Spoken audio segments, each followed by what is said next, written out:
আসসালামু আলাইকুম everyone. Hi, I am Emon. Welcome to my another blog. আশা করি আপনারা সবাই ভালো আছেন। আপনাদের দোয়ায় আমিও আলহামদুলিল্লাহ অনেক অনেক ভালো আছি। আজ আপনাদের সাথে শেয়ার করতে যাচ্ছি আমার শুক্রবারের দিনটা কেমন কাটে। চলুন ভিডিওটা শুরু করি। জানালার বাইরে হালকা ঠান্ডা হাওয়া, মনটা চাই বিশ্রাম। আজ তাড়াহুড়া নেই, দোকানে খোলা হবে দেরিতে। একটু দোয়া, একটু নামাজ আর নিজের সাথে একটু সময়। সপ্তাহ জুড়ে যত ক্লান্তি আজ যেন সব মুছে যায়। শুক্রবার মানে শান্তির অনুভূতি। আলহামদুলিল্লাহ, নতুন একটা সকাল শুরু আল্লাহর রহমতে। ঘুম থেকে উঠে মুখে একটুখানি হাসি, কারণ প্রতিটা সকালেই একটা নতুন শুরু। দাঁত ব্রাশ করে মুখে পানি দিয়ে নিজেকে ফ্রেশ করি। তারপর হালকা নাস্তা আর এক কাপ রং চায়ের সাথে সকালে নাস্তা শেষ করি। দেন কিছু রান্নাবান্না করি। তারপর সময় হয় জুমা নামাজের। প্রস্তুতি নিয়ে মসজিদের পথে রওনা হয়।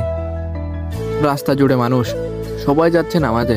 মনে হয় আজ যেন পুরো দুনিয়ায় শান্তিতে ভরে গেছে। নামাজ শেষে মনটা হালকা হয়ে যায়। যত কষ্ট, যত দুঃখ মনে হয় সব আল্লাহর হাতে দিয়ে এলাম। মসজিদ থেকে এসে দুপুরের খাবার খেয়ে দোকানের উদ্দেশ্যে রওনা হয়। দোকান খুলে দেখি আজও নতুন কিছু শুরু করার সুযোগ দিয়েছে আল্লাহ। কাস্টমারের হাসি খুশি, কথাবার্তা সব মিলিয়ে মনে হয় পরিশ্রমের মধ্যেও একটা শান্তি আছে। কাজের ফাঁকে নিজেকে মনে করাই জীবন ছোট, কিন্তু স্বপ্ন বড় রাখতে হয়।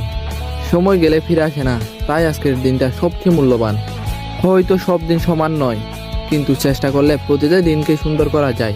শুক্রবার মানে শুধু বিশ্রাম নয়, নিজের আত্মাকে নতুন করে সাজানোর দিন। আলহামদুলিল্লাহ, আজও বেঁচে আছি, কাজ করছি, এই তো সবচেয়ে বড় নিয়ামত। তাই হাসো, কাজ করো, দোয়া করো, একদিন সব ঠিক হয়ে যাবে ইনশাল্লাহ।